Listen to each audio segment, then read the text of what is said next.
What's going on, guys? Earlier today, I put out a video speculating the things that are going to be coming in the Diablo Immortal update, but right now we just got a trailer from Blizzard explaining a bunch of the items that we are going to see. Let's tune in together right here and see exactly what they have in store.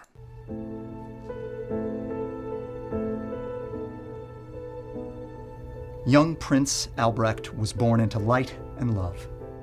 It was his destiny to help his family shepherd Tristram and its surroundings with humility and integrity. He dreamed of being a great king. Then his father descended into paranoia, his brother rode to unjust war, and his mother was executed by the order of her husband.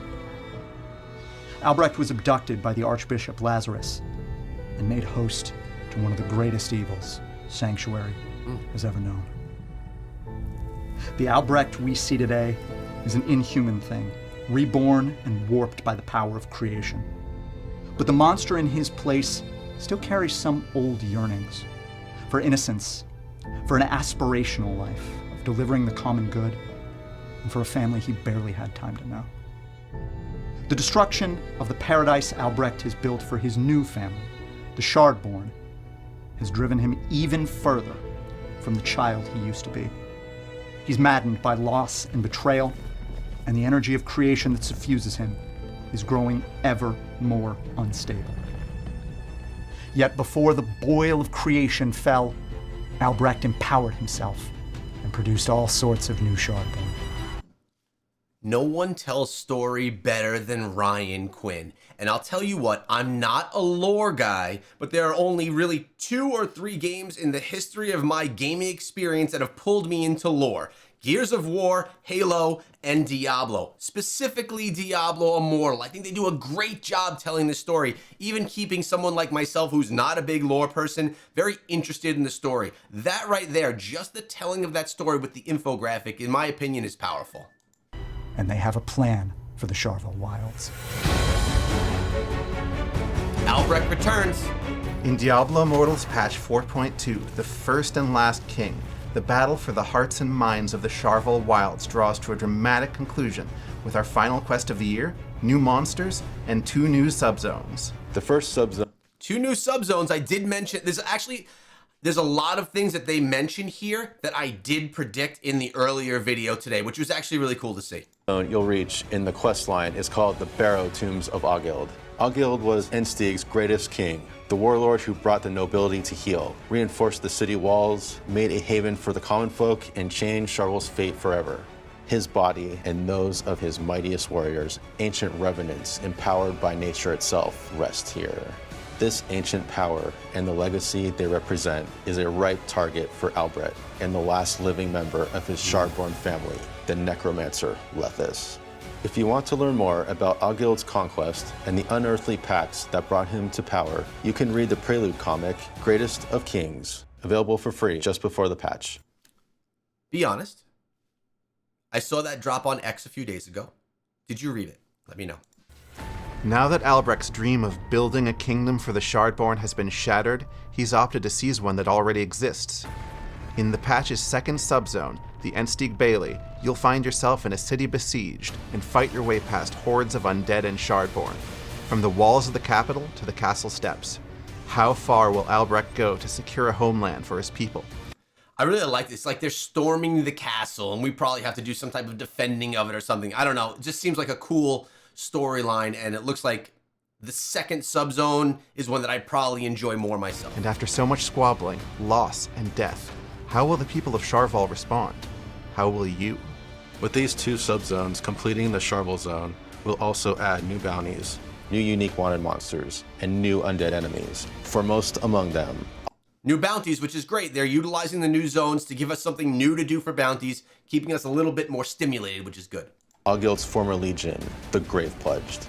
Albrecht has also brought mighty new Hellquarry bosses to aid in his conquest of Enstig. 3 mighty Shardborn siege monsters, the Flesh Warped, will carry his troops into battle, shatter enemy fortifications, and crush any and all resistance. These are some of our craziest and grossest boss fights to date. Yes. Corrupted Heralds. Nan Yang. If you guys recall, I did an interview with him during the Druid release. I was over at Blizzard, got to sit down with him.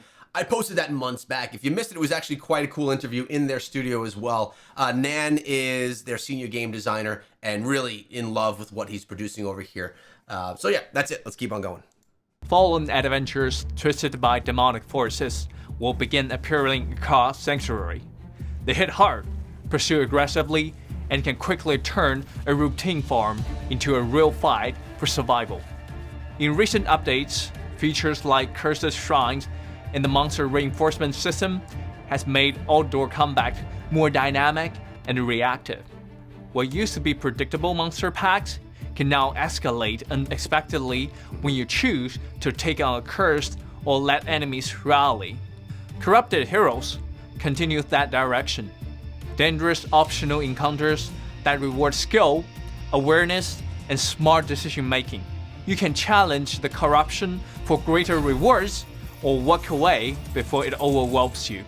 Sanctuary is getting more alive, more unpredictable, and more exciting. Every journey out of town should feel like an adventure again. To help you fight back against the minions of hell, we're arming you with all new ancient legendary chess pieces. These will have powerful magic Ancient legendary chess pieces. Keep in mind right now we have the ancient helms. Now we can get chess pieces too. The question is, are we going to be able to farm enough resources for each Inferno difficulty to get a chess piece and a helm, or are we going to have to choose? I think, unless if they change the amount needed to craft, I think that we are going to only be able to choose one. Unless if you are maybe the highest of high for grinding, it's going to be very difficult to get enough resources to craft chess pieces and helms for each Inferno difficulty. Let's hear more though. affixes, including class affixes and your ability to choose a class affix when crafting. As part of patch 4.2, the Brumaltine holiday event is coming back to Westwood with special commemorative rewards. Additionally, the World of Warcraft will be invading Sanctuary so that you can take part in Cutthroat Basin again. Our WoW event will also introduce the new Ruin and Reprisal Phantom Market cosmetics modeled after Azeroth's favorite undead, the Dark Lady herself, Sylvanas Windrunner, and of course, the Lich King. And the Lich King. All right, we saw a leak of that, Sylvanas and Lich King coming. Now we know that they are Phantom Market. They're not going to be for orbs. They're not going to be free. They're Phantom Market cosmetics. Can you get both of them, though? That's the question. New quest, new subzones, new gear, classic events, and an end to the third year of Diablo Immortal. But of course, we're not done. We'll be resolving the story of the Worldstone and looking ahead to new tales in 2026. Deckard Cain's prophesied Age of Doom, what he called the End of Days, is approaching. We'll take an early look at what made Sanctuary so ripe for invasion in the days of Diablo 3.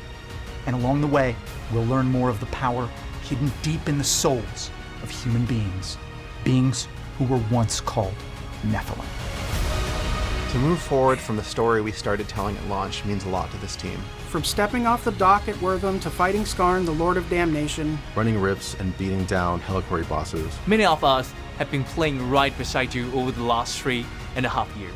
And we know that so many of you have been with us since Alpha. Even if you just picked up Immortal, thank you for helping us build, shape, and live in this world. From the entire Diablo Immortal team, Happy holidays. Happy Holidays, Happy holiday. And we'll see you in hell.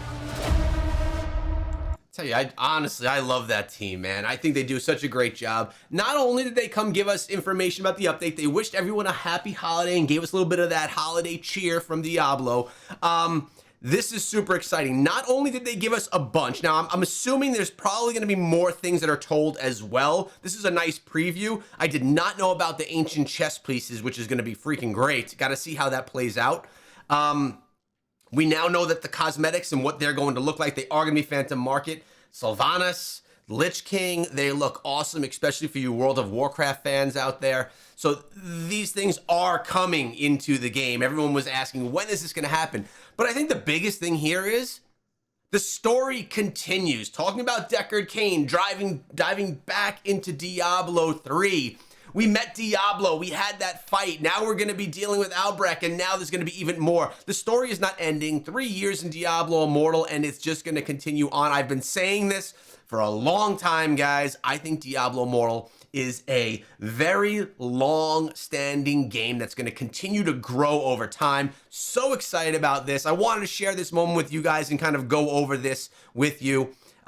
Great job, Diablo Immortal team. Super excited. More details coming really soon for you guys. Stay tuned. You're not going to want to miss them.